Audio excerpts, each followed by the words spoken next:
Alors cette année, nous sommes à la 3e édition du City Lab Alliance et nous avons mis en place plusieurs innovations. Dans un premier temps, nous avons regroupé l'atelier sur 3 jours consécutifs de manière à permettre aux étudiants d'être plus immergés et plus engagés dans le travail de réflexion sur ces 3 jours. La dernière innovation concerne la présentation des résultats. Nous organisons cette fois des stands où les étudiants vont présenter avec des posters, des maquettes, de la vidéo, tout le travail de réflexion qu'ils ont réalisé pendant ces 3 jours et qui permettra au jury et au public de prendre plus connaissance des projets imaginés par les étudiants. Cette 3e édition du City Lab Alliance est d'autant plus importante pour nous qu'elle rejoint en fait l'expérimentation Nantes City Lab, le label Nantes City Lab. Aujourd'hui, les travaux qui sont faits dans le cadre de la City Lab Alliance en fait, sont un peu en amont des réalisations du Nantes City Lab, puisque le Nantes City Lab va se concentrer sur de l'expérimentation concrète, sur le terrain, grandeur nature. Et là justement, on a un peu l'amont.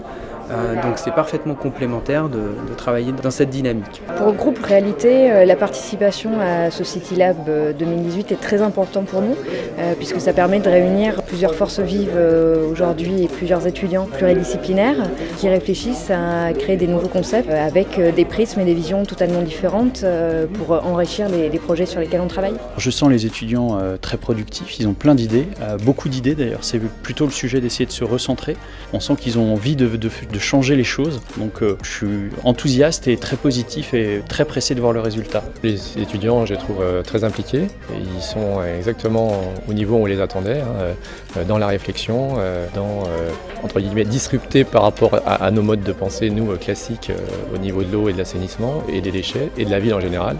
Et voilà, essayer de repenser des choses que nous, on était trop éloignés aujourd'hui, donc c'est exactement ce qu'on vient chercher.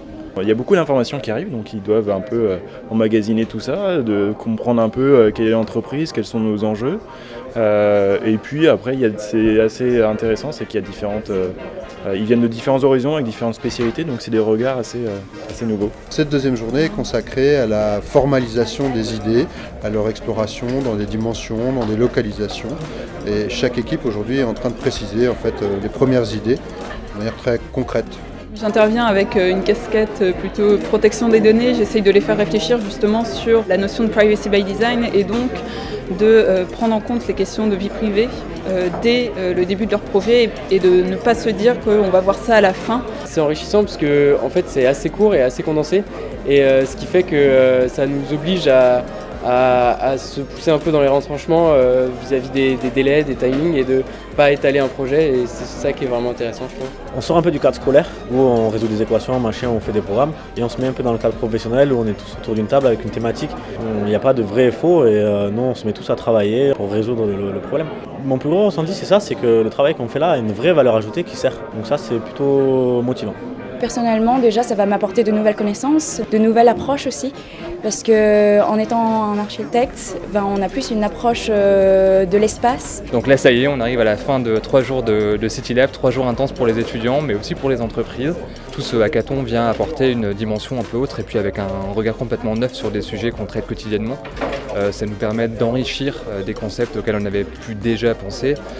Ça vient également conforter certaines de nos idées et ça vient nous donner aussi de nouvelles orientations.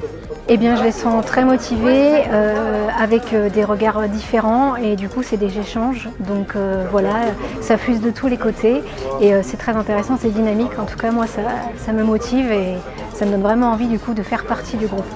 Le fait d'être entre 3 écoles différentes, ça les sort un peu de leurs habitudes et de leur façon de travailler ensemble. Ce qui est toujours un peu compliqué d'ailleurs de travailler ensemble. Alors la première chose pour les étudiants qui participent en fait à cet événement, c'est de pouvoir se rencontrer. Ça c'est l'élément le plus important.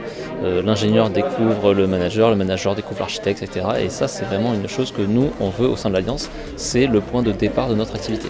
Mais aussi ils rencontrent des entreprises. Les entreprises qui ont des problèmes très concrets, des problèmes qui sont complexes, qui ne sont pas faciles à traiter et qui viennent aussi voir ces étudiants. Donc ça valorise les étudiants parce que ça leur montre que malgré leur peu d'expérience, ils ont des compétences qu'ils peuvent mobiliser pour essayer de trouver les solutions. Et on a retenu un projet, du coup c'est un projet de Suez et c'est les jardins suspendus.